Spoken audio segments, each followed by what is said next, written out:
To continue our discussion from what we have been saying, it is clear that there has to be a complete conversion of our consciousness before the ascent.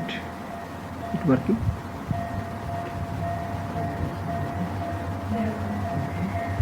Is it working? You are all here. Amba? Is it working?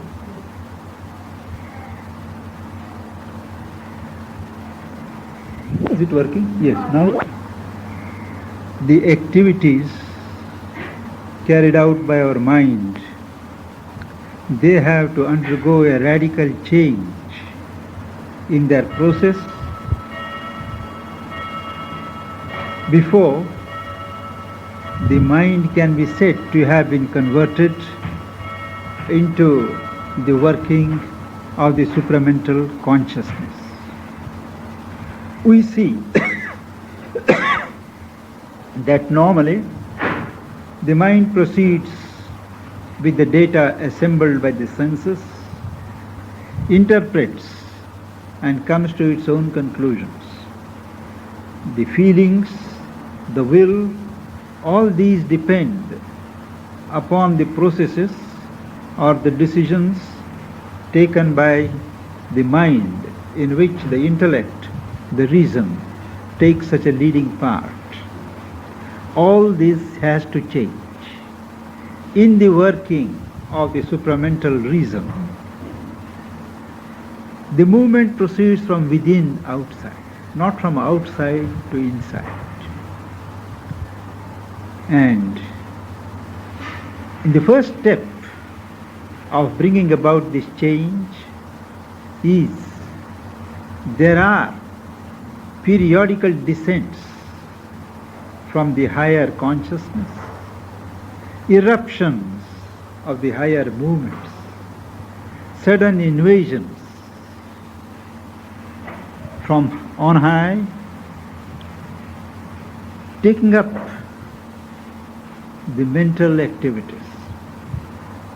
But there is always not only the possibility but the actuality of the mind interfering, imitating and putting forward its own rapid workings as the workings of the higher supramental reason.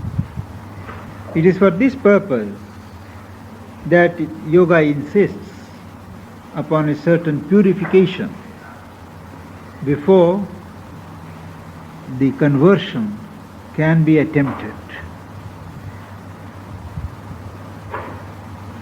The mind has to be purified so that it takes on the character something of a luminous mind which can be a direct instrument of the intuitive faculty. The intuitive experience can be undiluted only if the mind has undergone a purificatory discipline. And it is only the intuitive mentality that can be drawn into the supramental.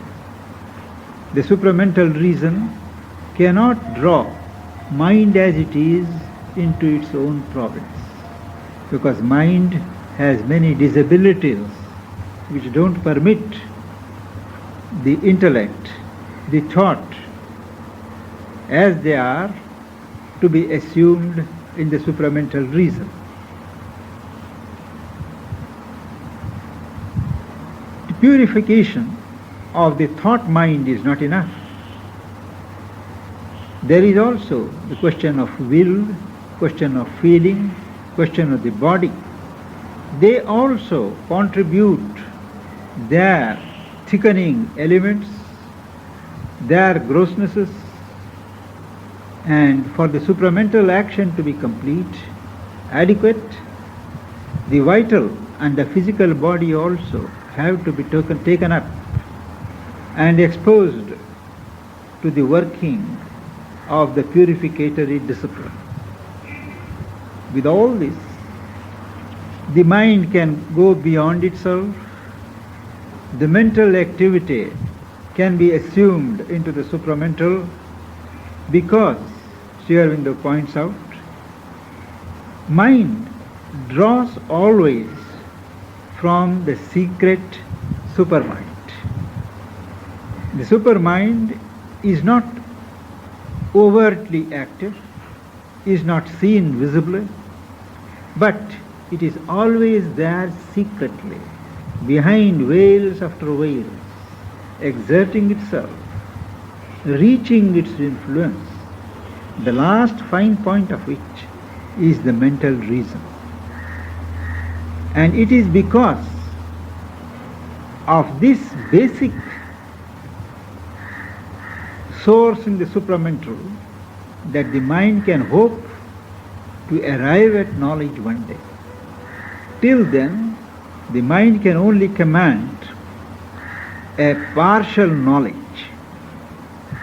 And in this partial knowledge, mind assembles details after details, fragments after fragments, and puts them together and calls them one. The supermind also presents the details, but differently. Details, different forms, multitudinous forms, they exist even in the supermind. But the difference in the seeing consciousness and the handling consciousness is this, that at no time, at no stage, does the supermind feel or look upon the details as self-sufficient, living by themselves. It is always aware that they are self-formulations of one unity, of one.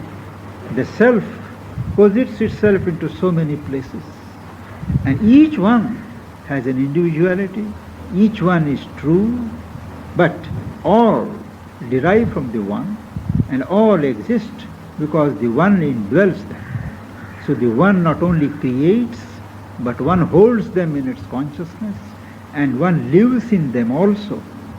This deep possession of this governing unity and harmony between the various forms, movements, is natural to the supermind.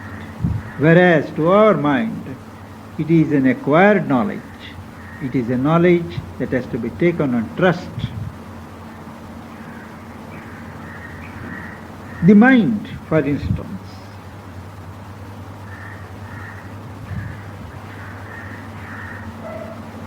the mind has a typical action of the thought mind, consists in what you may call the representative action, representation. That is, the thoughts organized, created by the mind, thoughts mentated by the mind, built up into knowledge.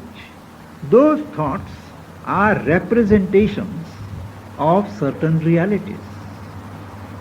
Ideas are there. Those ideas represent certain things which, however, are not real to you when you think. You know that these thoughts, these ideas stand for something. They represent things, but which are not in them. That is what is called the representative action, the action of representation of the mind. If you want the thing itself, you make that thought perhaps a springboard, starting point, and then work to get at the thing. But as the mind is treated to the supramental light, as the mind is taken up, the ideas, the thoughts become full of a substance of light. So they are not just fluffy ideas or mental conceptions, but thoughts acquire a solidity, thoughts radiate a light, and that light, the substance of that light, belongs to the thing which the idea or the thoughts represent. Now this representative action of the mind, which acquires a certain different significance as the supramental influence starts working, is truly a projection of what Sri Aurobindo calls the representative supermind. Now the representative supermind has again two actions, higher and lower. Now what is this representative supermind? That action of the supermind which presents to you the various actualities that are present on that plane, that is called the representative supermind. The higher action is they show in their full light, in their full substance. Lower action is what is called the supramental reason, each one presented as it is. Higher action, all presented as they are, without making a distinction of each. You will remember that we spoke last time of 2 or 3 grades or elevations of the supermind. The representative supermind presents to you the actualities as they are. Higher than that is the interpretative supermind, which is not satisfied with the presenting the actualities as they are, but takes up the potentials, the possibilities as they exist, which are necessarily larger in number. So the interpretative supermind has a larger range. It presents possibilities which have not yet matured into actualities. And the third stage, you remember, is the knowledge by identity, where each thought, each vision, whatever it is, each movement is pregnant with that identity in consciousness, identity in being, identity in delight. So this identity with the object of knowledge is always present, and there is no distinction really between the knower, the knowledge, and the known. These 3 elevations or grades of supermind we discussed last time, and all these grades are to be organized or allowed to be organized in the mind that is ready for transmutation. Then, in the mind, there is always a conflict, as you know, between thought and thought. Now I get a thought. After 5 minutes I get a thought which is opposed to this thought, questions the present thought, puts a doubt on the past thought. There is always a running contradiction, conflict, friction between thoughts and thoughts. Well, I think a thought. There is next a contradiction or a conflict or a rubbing between thoughts and will. The will may not be prepared to exert itself to translate the knowledge of the thought that I have got, because it may not be convinced. Then a will now, and after 15 minutes I change my will. There is a changing and a clanging of wills. The same thing with feeling. So within the little mind there is always a bundle of contradictions between thought and thought, between feeling and feeling, between will and will, and among will, thought and feeling.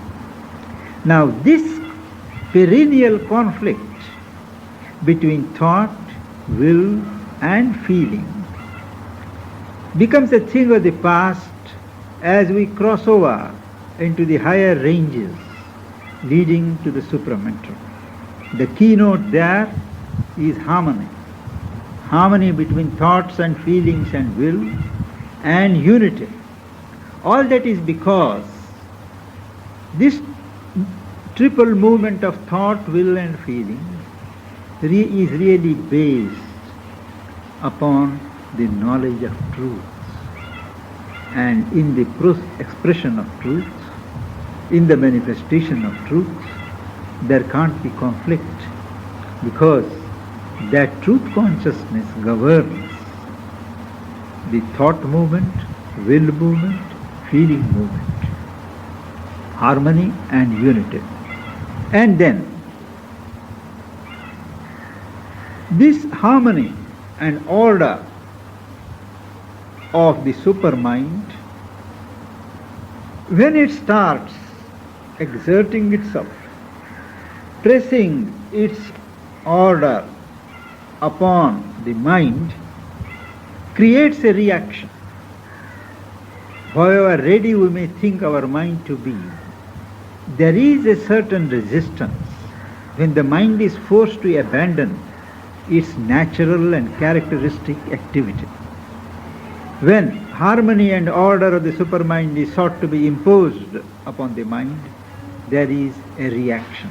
The mind may protest, the mind may appear to get deranged, because there is no immediate coordination between the higher movement and the lower impulses of the mind. So till some sort of harmonization is achieved between the higher and the upper, there is some reaction. And to avoid this reaction in its extreme form or articulate form, a purification is necessary. The mind must learn to surrender itself to the higher action of the supermind.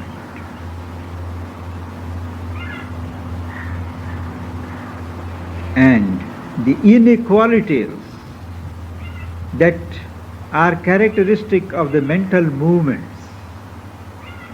those inequalities are gradually replaced as the mind opens to the working of the intuitive mind. And the intuitive mind, insofar as it introduces the element of intuition, the right feeling, the right action, the right thought in the being, it promotes a kind of integral development towards the supermind. One does not have to wait for this harmony to start, though not to be established firmly, till one reaches the supramental levels. As the mind recognizes its limitations, as the mind accepts the necessity of outgrowing its tutelage to ignorance and allows the intuitive workings on its summits, the integral development starts. It is the culmination that comes after we cross over into the domains of the supermind. And as we rise from the intuitivized levels of the mind into the supermind, there is harmony between thought, will, feeling. And this pronounced harmony between them, as it gets established, it promotes unity between them, so that these three no longer function as three separate faculties, but as three movements of one being. Another point to be noted is the supramental knowledge is not thought knowledge. We do the mistake at our level of thinking that all knowledge is necessarily a thought knowledge. Knowledge is not true to us unless it presents itself in thoughts. We have organized itself into a sort of a thought pattern and a system, built as the system, beginning, middle, and a sort of a weaving of a thought map. But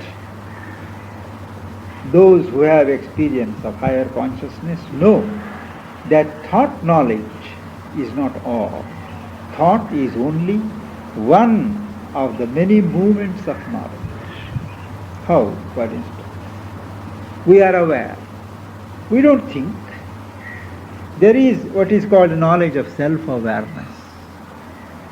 It is not that the knowledge has to filter through the mind and through the form of an idea or a thought. Before I know it, there is an instinctual self-awareness. Something by itself, it exists in the heart, we can say.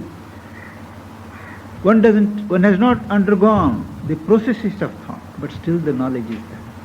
So even at our human level, we know that thought is not indispensable for the formation of knowledge, though knowledge may use and does use thought activity at the level of the reasoning mind, but not above. The supramental knowledge, what is it if it is not thought knowledge? This supramental knowledge is knowledge by identity. Identity is a word, is an expression, but what does it mean? It means that one is aware of a thing, of what the thing is, the truth of a thing, because one is in rapport, one is in touch, one is identified with the soul, the self of that thing. And how do I get into the self of this thing? I get it through myself. I don't get at the self of this object through my mind. My soul, my self is awake. And from that level, I contact the self of the object. And the linking, the bridge between this self and this self is also the self. So, the self, in the self, by the self. Atmani, Atmanam, Atmana. So the whole process is woven within the self.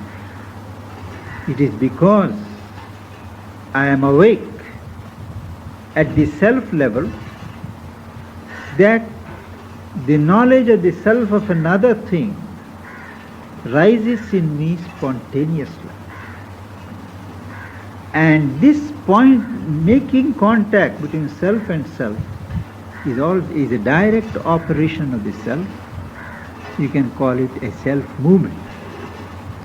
Now this character of the supramental knowledge by identity has to be gradually imparted to our members. That is the supramental knowledge by identity. There is also what is called the supramental vision. Thought is completely dispensed with. There is only a vision. You see things, and the very seeing leads to identity. If we see, based upon our physical sight, we have to build up a relation. We have to think, build up thoughts, build up ideas of what it could be. It was blue, so it must have been painted blue. It was dark spots in blue cloth. All these the mind observes, and upon that the idea works. But here, in the supramental vision, what sees, thought has no role. You see a thing, and the truth of the thing reveals itself to you. That is,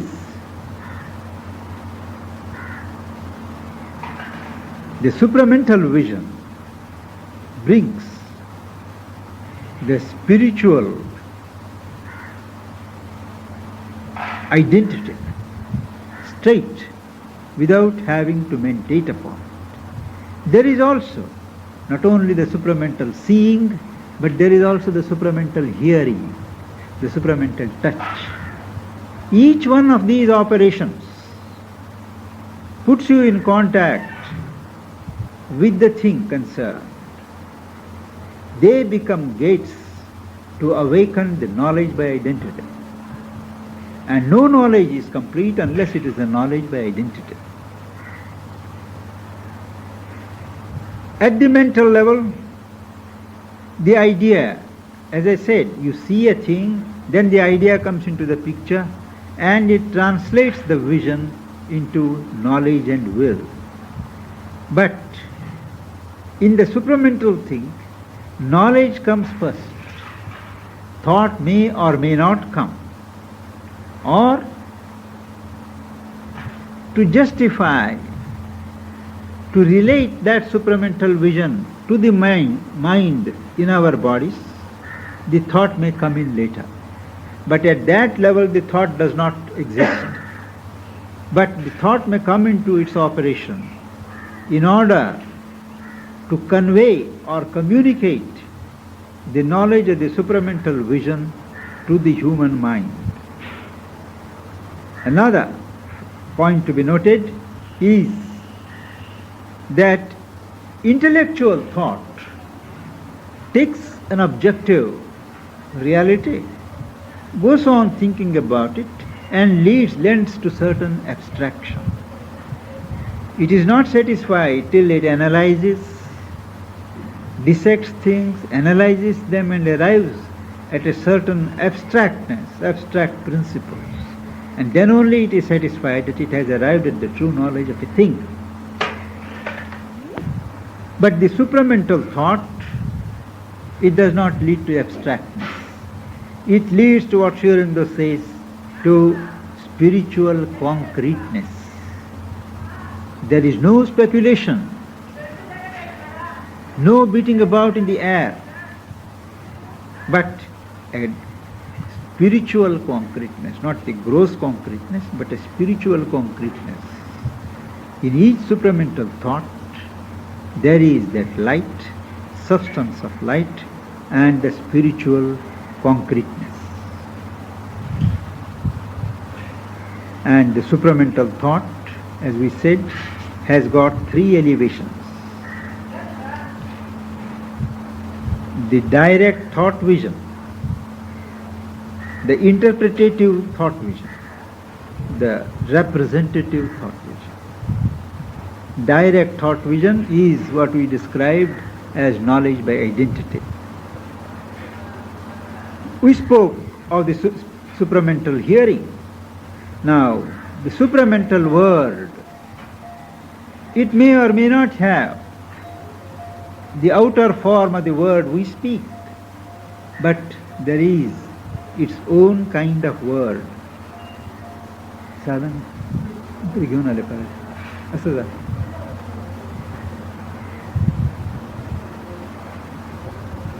as the supramental truth, the vision reveals itself, or the supramental word impinges upon the consciousness, it renders itself into what may call an inward speech. We have spoken of the four grades of speech, of which the last is the human speech. So this is an inward speech. The knowledge formulates itself in a kind of word, in a kind of speech, of which the outer form is the most gross form. And even when the supramental hearing or word tries to express itself, uses the human language, the significance it gives to the human words is quite different. That is the difficulty which we have experienced in the human language used by Sri Aurobindo and the Mother. The dictionary meaning of certain terms which Mother and Sri Aurobindo have used is quite different from the meaning which they use everywhere when they mean subliminal, when they mean psychic, when they mean transcendent. They mean quite different things than what systematized philosophy means, whether in East or West. But they are not prepared to change because they say that is what it means. Simply because we have accustomed ourselves to give a narrow significance, a narrow meaning to a particular word, it does not exhaust the full content of that word. The real content of that word is what we see. That is for the psychic. So also the word transformation, transmutation. It has meant different things in different ages. However, there is another difference between the supramental consciousness, the supramental thought, and the mental thought.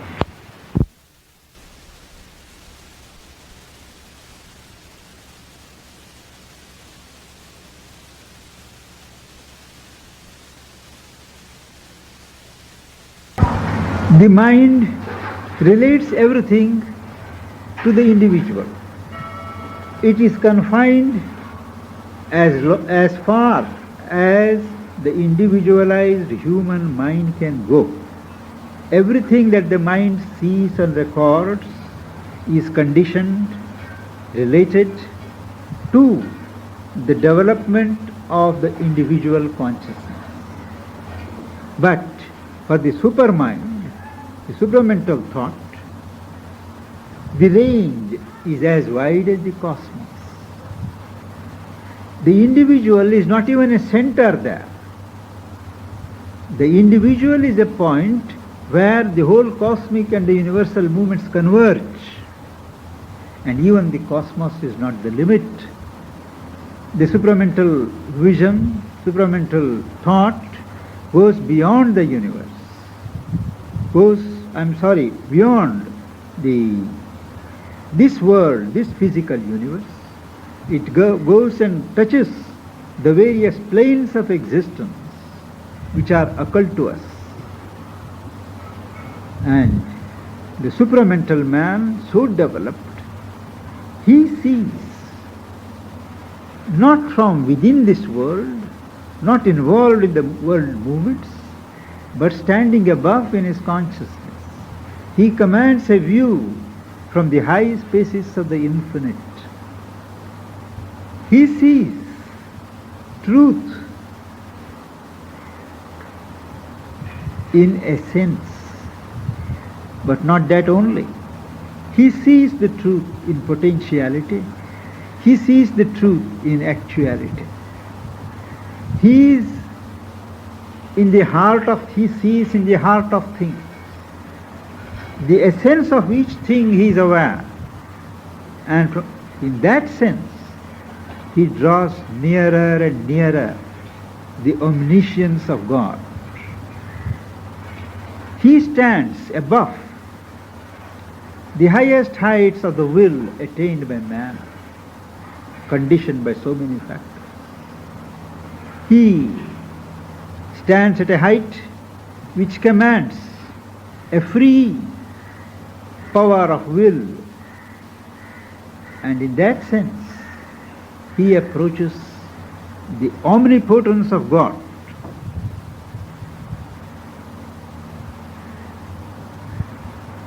The human mind is shut in the present.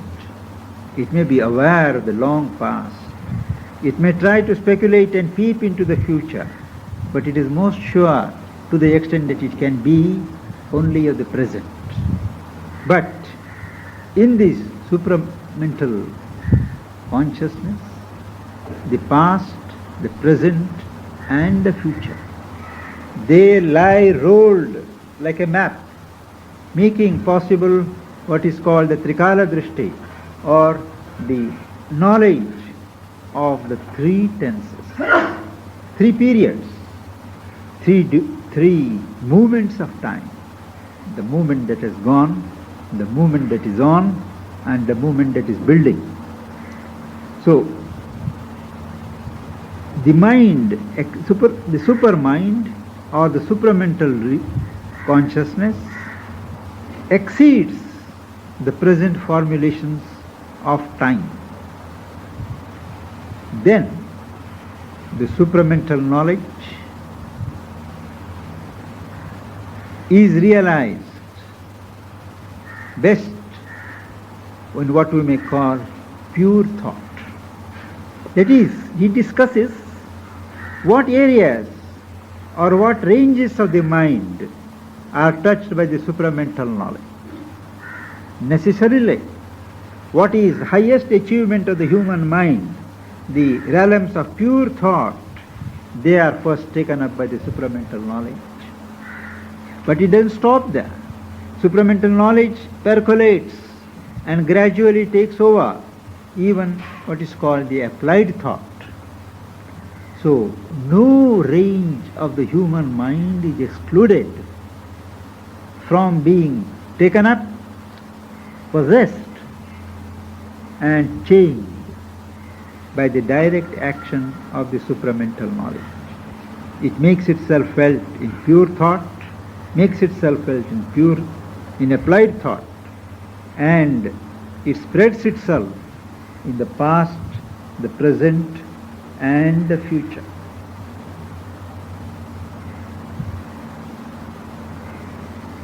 If the supramental being has power over possibilities, that would be the difference between it and the other being. Pardon? Repeat. Repeat. The supramental being will have the power to control the possibilities. You know what?